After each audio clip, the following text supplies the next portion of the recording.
सुप्रभात। मैं जगेंद्र राणा। आज की हमारी आध्यात्मिक चर्चा का विषय है संत कबीर। संत कबीर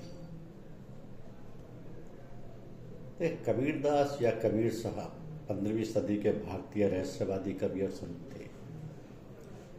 कबीर अंधविश्वास, व्यक्ति पूजा, पाखंड और ढोंग के विरोधी थे। उन्होंने भारतीय समाज में जाति और धर्मों के बंधन को गिराने का काम किया।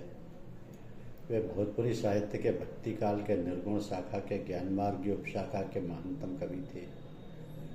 उनकी रचनाओं ने उत्तर और मध्य भारत के भक्ति आंदोलन को गहरे स्तर तक प्रभावित किया। उनकी रचना सिखों के गुरु ग्रंथ आदि ग्रंथ में शामिल की गई। वे एक सर्वोच्च ईश्वर में विश्वास रखते थे। उन्होंने समाज में फैली कुरीतियों, कर्मकांड, अंधविश्वास की निंदा की और सामाजिक बुराइयों की कड़ी आलोचना की। उनका जीवन काल के दौरान हिंदू और मुसलमान दोनों ने इनका अनुसरण किया। कबीर पंथ नामक संप्रदाय इनकी शिक्षाओं के अनुयायी हैं। कबीर साहब जी का प्रकट धरती पर भारतवर्ष की पावन भूमि काशी में हुआ था। कबीर सागर के अनुसार उनका सशरीर प्रकट सन 1398 संवत 1455 में ज्येष्ठ मास की पूर्णिमा को ब्रह्म मुहूर्त के समय लहर तारा तालाब में कमल पर हुआ था, जहां से नीरू नीमा नामक दंपत्ति उठा ले गए थे। उनकी इस लीला को उनके अनुयायी कबीर साहब प्रकट दिवस के रूप में मानते हैं। वे जुदाई का काम करके निर्वाह करते थे। कबीर को अपने सच्चे ज्ञान का प्रमाण देने के लिए जीवन में 52 कसौटी से गुजरना पड़ा, यानी 52 बार उनको मारने का सफल प्रयास किया गया, लेकिन उनको कोई भी मार नहीं पाया, क्योंकि वे ही तो पूर्ण ब्रह्म है, सर्वसृष्टि रचनहार है। कबीर सागर में वर्णन आता है कि रामानंद जी नीची जाति के लोगों को दीक्षा नहीं देते थे। कबीर रामचंद्र जी से ही दीक्षा लेना चाहते थे।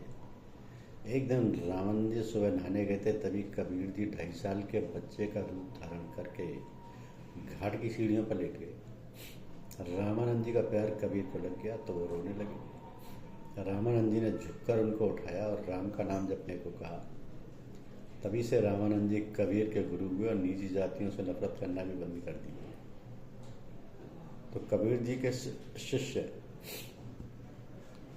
धर्मदास द्वारा लिखित कबीर सागर में दिव्य धर्म का उल्लेख आता है, जिसके अनुसार उस समय के पंडित और मौलवी जो पाखंड और दिखावा करने में अधिक विश्वास करते थे, कबीर जी से नफरत करने लगे। एक बार कबीर जी को नीचा दिखाने के लिए उन लोगों ने एक षड्यंत्र रचा।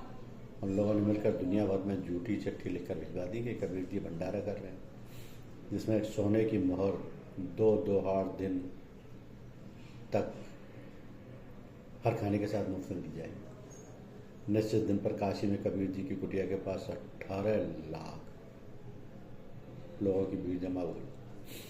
उसी समय एक महान चमत्कार हुआ। एक केशव बंजारा नाम का व्यापारी 9 लाख बैलों पर लाद कर भंडारे का सामान लेकर आया और सभी लोगों को 3 दिन तक रुचिकर भोजन से तृप्त किया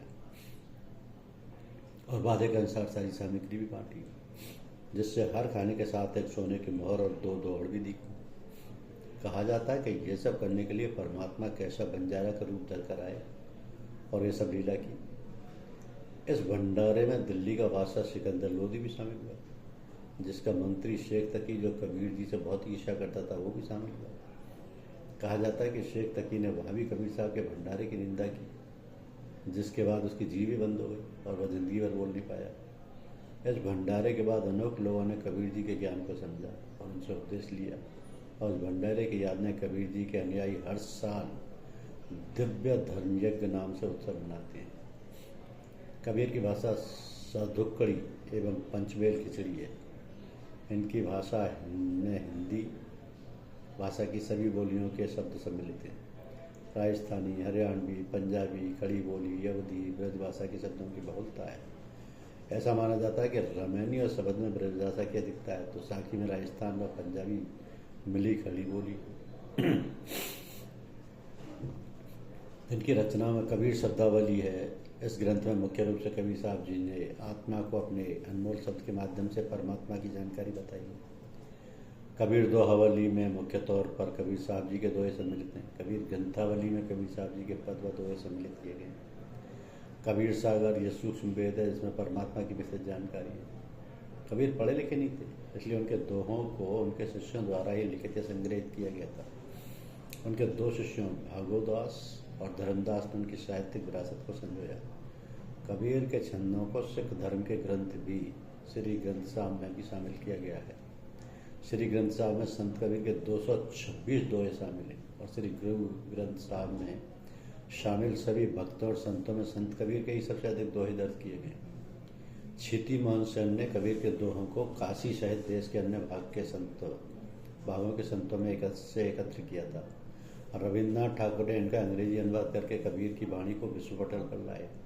हिंदी में बाबू श्याम सुंदर दास, आचार्य रामचंद्र शुक्ल, हजारी प्रसाद द्विवेदी सहित अनेक विद्वानों ने कबीर और उनकी साहित्यिक साधना पर ग्रंथ लिखे।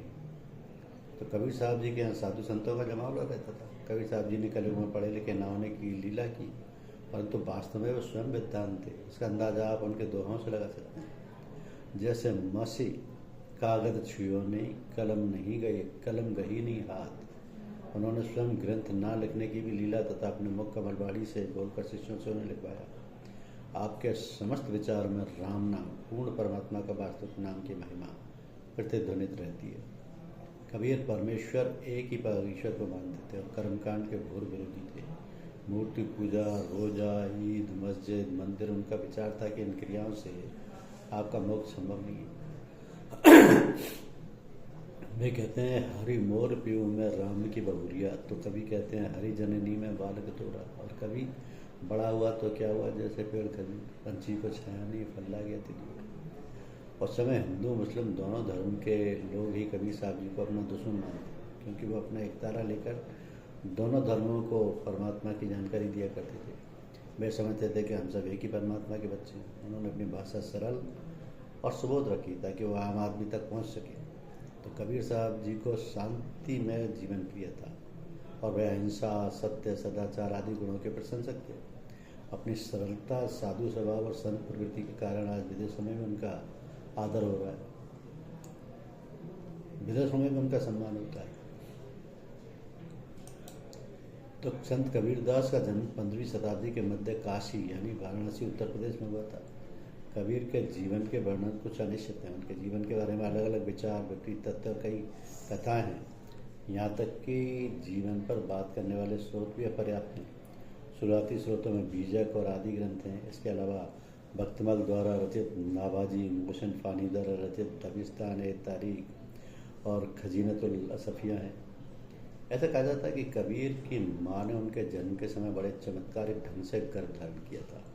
उनकी माँ एक धर्मनिष्ठ ब्राह्मण विधवा थी, जो अपने पिता के साथ एक प्रसिद्ध तपस्वी के निवास पर तीर्थ यात्रा करने गई थी। उनकी निष्ठा से प्रभावित होकर तपस्वी ने उन्हें आशीर्वाद दिया और उनसे कहा कि वे जल्दी एक बेटे को जन्म देंगे। तो बेटे का जन्म होने के बाद बदनामी से बचने के लिए, क्योंकि उनकी शादी नहीं हुई थी, कबीर के माँ ने उनका परित्याग कर दिया। छोटे से कबीर को एक मुसलमान बनकर की पत्नी नीमा ने गोद ले लिया। कथाओं के एक अन्य संस्करण में तपस्वी ने उनकी माँ को आश्वासन दिया था कि जन्म असामान्य तरीके से होगा, इसलिए कबीर का जन्म अपनी माँ की हथेली से हुआ था। इस कहानी में भी उन्हें बाद में उसी नीमा द्वारा गोद ले लिया गया। तो जब लोग बच्चे के बारे में नीमा पर संदेह और प्रश्न करने लगे, तब चमत्कारी ढंग से जन्मे नवजात शिशु ने अपनी दृढ़ आवाज में कहा, मैं एक महिला से पैदा नहीं हुआ था, बल्कि एक लड़के के रूप में प्रकट हुआ। मुझ में न तो हड्डियां हैं, न खून, न त्वचा है। मैं तो मानव जाति के लिए शब्द प्रकट करता हूँ। मैं सर्वश्रेष्ठ प्राणी हूँ। तो कबीर की और बाइबल की कहानियों में समानताएं देखी जा सकती हैं। इन दंत कथाओं की सत्यता पर प्रश्न उठाना निरर्थक होगा। कल्पना और मिथक सामान्य जीवन की विशेषता नहीं है। साधारण मनुष्य का जीवन तो भुला दिया जाता है। अलंकारिक दंत कथा और अलौकिक कृत्य असाधारण जीवन से जुड़े होते हैं। भले ही कबीर का जन्म सामान्य रूप से ना हुआ, लेकिन दंत कथाओं से पता चलता है कि वह एक असाधारण और महत्वपूर्ण व्यक्ति थे।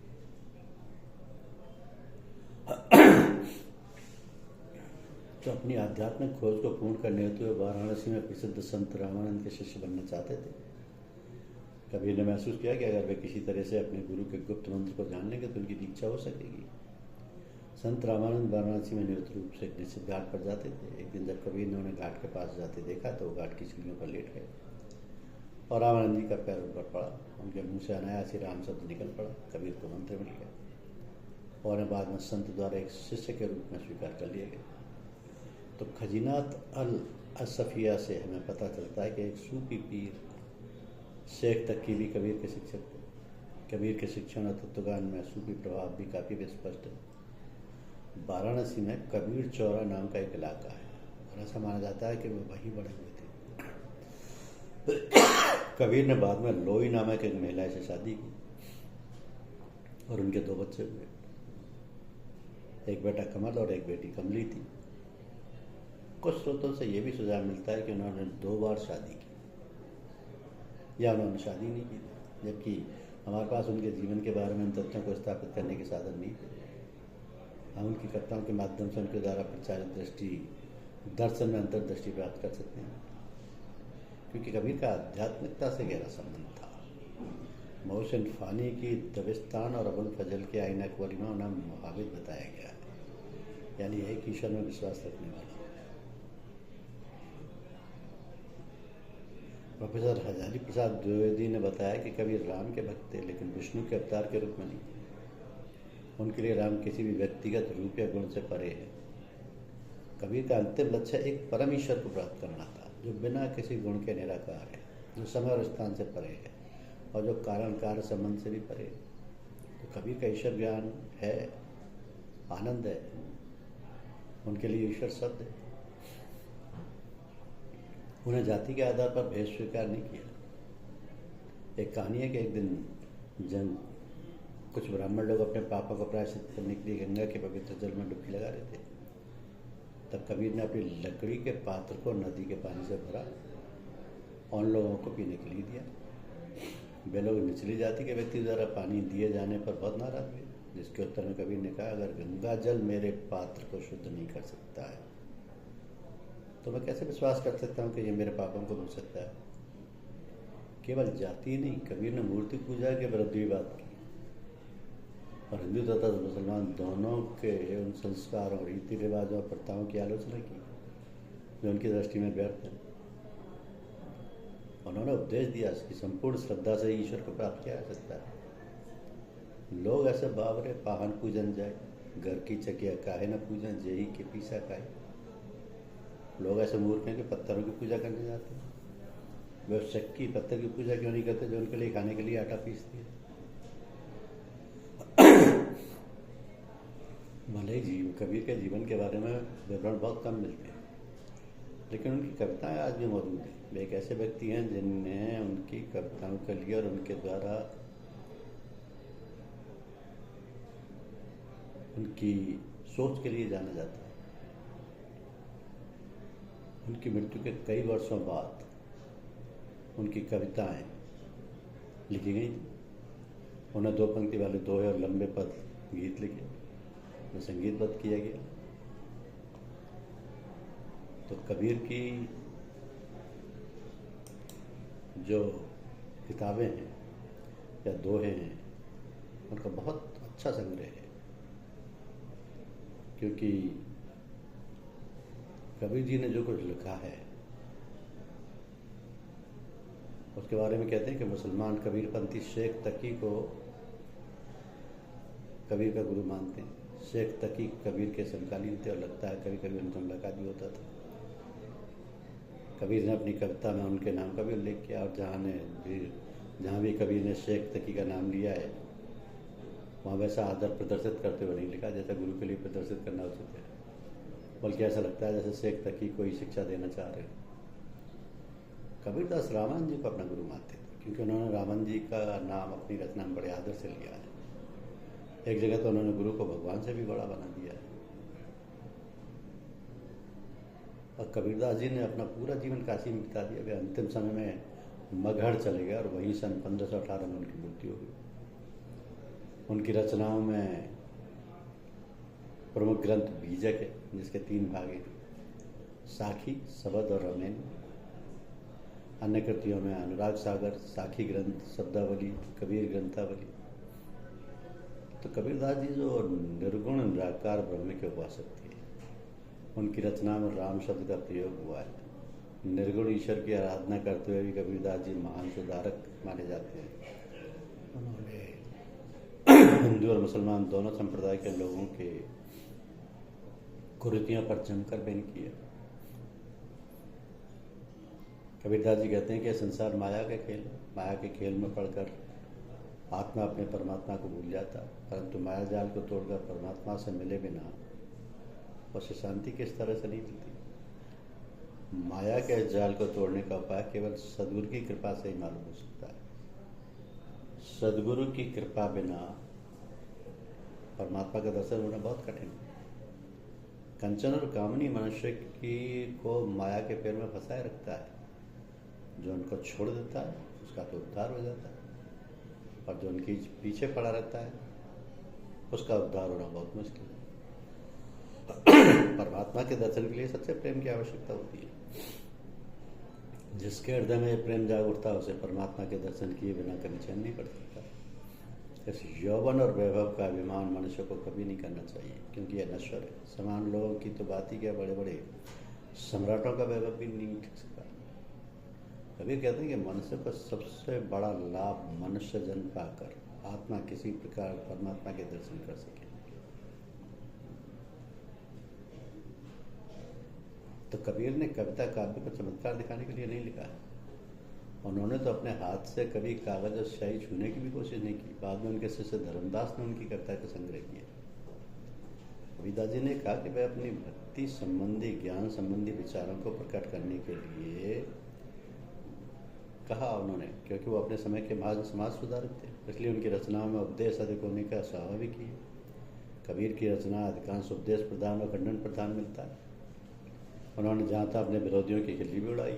उनकी कुछ रचनाओं में हठयोग के पारिभाषिक शब्द और हठयोग की साधना पद्धतियों का भी वर्णन। इस प्रकार उनकी रचना योग रौब जताने के लिए लिखी होंगी कि वह भी योग और साधना की बातों को अच्छी तरह समझते हैं, ऐसा नहीं। संत कबीरदास जी कहते हैं कि पवित्रता मैली ही अच्छी, काली मैली फटी साड़ी पहने हुए और कुरूप तो भी उसके रूप पर मैं करोड़ों सुंदरियों को न्यौछावर कर देता हूँ। पवित्रता मैली भली, काली कुचल कुरूप, पतिव्रता के रूप पर 12 कोटि स्वरूप।